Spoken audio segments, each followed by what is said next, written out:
కొంతమంది ఎమ్మెల్యేలు బాహాటంగా బయటకు వచ్చి నేను పార్టీ మారలేదు అని చెప్పినటువంటి సందర్భాలు కూడా మనం చూసాం. కేవలం ఒక దానం నాగేందర్ విషయంలో మాత్రమే బీఫామ్ ఉంది, ఎవిడెన్స్ ఉంది. బట్ ఒకవేళ నిజంగానే స్పీకర్ అంటే పిఎస్సి చైర్మన్ కూడా అరకప్పుడు గాంధీకి ఇచ్చారు. ఆయన బీఆర్ఎస్ పార్టీ నాయకులే, వాళ్ళ పార్టీ నాయకులు వాళ్ళ పార్టీ వాళ్ళు కొట్లాడుకుంటే మేమేం చేస్తామంటూ కూడా మాట్లాడడం జరిగింది. సో స్పీకర్ నిజంగా నిర్ణయం తీసుకుంటారా? 10 మంది విషయంలో ఒకేసారి నిర్ణయం తీసుకుంటారా? ఎవరికి వారు నిర్ణయం తీసుకుంటారా? 10 మంది పార్టీ మారారని స్పీకర్ నిర్ణయం తీసుకుంటారా? లేదంటే ఒకరిద్దరు మాత్రమే పార్టీ మారారని చెప్పేసి ఎవిడెన్స్ ఉన్నాయని చెప్పేసి వాళ్ళపైన ఏమైనా వేటు వేస్తారా? సో ఇవన్నీ కూడా స్పీకర్ తీసుకోవాల్సినటువంటి నిర్ణయాలు. సో స్పీకర్ ఏం నిర్ణయం తీసుకుంటారు, ఎట్లా నిర్ణయం తీసుకోబోతారు? ఒకేసారి గంపగుత్తగా అందరిపైన వేటు వేస్తారా, లేదంటే కేవలం 2-3 పైన వేటు వేస్తారా? స్పీకర్ కు సుప్రీంకోర్టు ఇచ్చినటువంటి ఈ టైం బౌండ్ ని ఎట్లా చూడాలి? ఇవన్నీ కూడా ప్రస్తుతానికి 10 మంది ఎమ్మెల్యేల విషయంలో చూడాల్సినటువంటి అవసరం ఉంది. ముఖేష్ గారు ఉన్నారు మనతో పాటు, న్యాయవాది. ముఖేష్ గారు నమస్తే, గుడ్ మార్నింగ్. నమస్తే శ్రీకాంత్ గారు. సుప్రీంకోర్టు ఇచ్చినటువంటి టైం బౌండింగ్ లో స్పీకర్ నిర్ణయాలని ఎట్లా చూడొచ్చు? అఫ్ కోర్స్ స్పీకర్ విషయంలో హైకోర్టులు కానీ సుప్రీంకోర్టులు కానీ నేరుగా జోక్యం చేసుకోలేవు, కేవలం సూచనలు మాత్రం ఇస్తూ ఉంటారు. గతంలో కూడా ఇంకా ఎన్నేళ్ళు 5 ఏళ్ళు చూసుకుంటూ ఉంటారా అని స్పీకర్ కు వాళ్ళు అంటే వాళ్ళ అడ్వకేట్ కి చెప్పడం జరిగింది. ఈ రోజు కూడా మళ్ళీ 3 నెలలు స్పీకర్ కు డైరెక్షన్ చేయడం జరిగింది. సో ఇప్పుడు అక్టోబర్ 31 లోపు స్పీకర్ డెసిషన్ తీసుకోకపోతే ఎట్లా నిర్ణయాలు ఉంటాయి, అండ్ తీసుకుంటే ఎట్లాంటి డెసిషన్ తీసుకునే అవకాశాలు ఉంటాయి ఈ 10 మంది విషయంలో? శ్రీకాంత్ గారు, మీరు ఇంతకు ముందు మాట్లాడేటప్పుడు కూడా ఒక విషయాన్ని క్లియర్ గా చెప్పారు.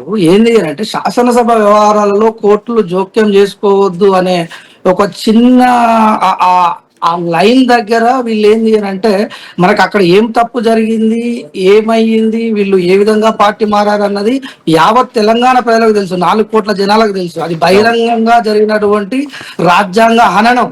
ఒక పార్టీ గుర్తు మీద గెలిచి ఆ పార్టీ ప్రయోజనాలు కావచ్చు, ఆయా ప్రజల యొక్క ప్రయోజనాలు కాపాడాల్సినటువంటి వాళ్ళు ఇంత బహిరంగంగా పార్టీ మారి కూడా మారలేదు అని చెప్పుకోవడం అనేది ప్రజలైతే సిగ్గుతో వీళ్ళకి ఎందుకు వేసాం ఓటు అని చెప్పి బాధపడతా ఉన్నారు. మరి కాసింత సిగ్గు వాళ్ళకి లేకుండా ఉందా అనేది నా యొక్క ప్రశ్న.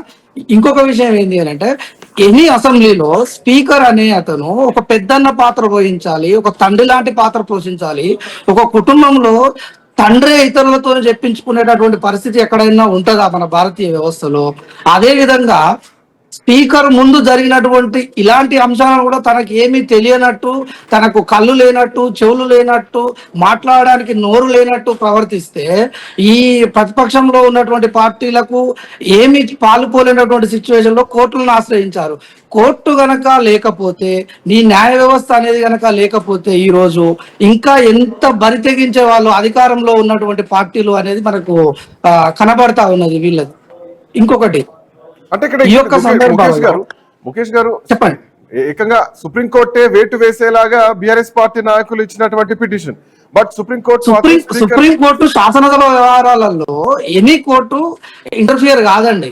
కోర్టులు ఇంటర్ఫియర్ కాదు, కానీ రాజ్యాంగబద్ధంగా డైరెక్షన్స్ ఇస్తా ఉంటది. మీరు ఏం చేయాలి, ఏ విధంగా పని చేయాలి, ఏదైనా ప్రొవిజన్స్ మీరు క్రాస్ అయినప్పుడు మీరు కోర్టును ఆశ్రయించేటటువంటి ఉన్నది. కానీ అల్టిమేట్ గా స్పీకర్ తీసుకోవాల్సినటువంటి నిర్ణయం.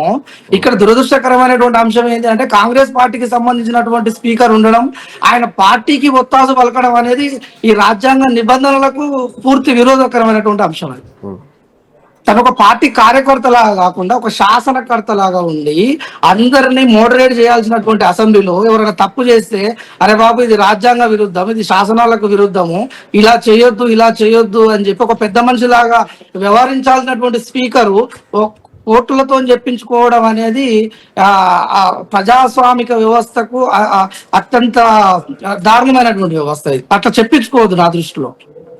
తనకు డిస్కషన్ పవర్ ఉంటది, తను తీసుకోగలుగుతాడు. యావత్ 4 కోట్ల తెలంగాణ ప్రజల ముందు జరిగినటువంటి వ్యవస్థ ఇది. వాళ్ళు బహిరంగంగా బజార్లో నిలబడి కండువాలు మార్చుకొని తిరుగుతా ఉన్నారు. లేదు అని అంటే ఇలాంటి విచక్షణ తీసుకోలేటువంటి పరిస్థితుల్లో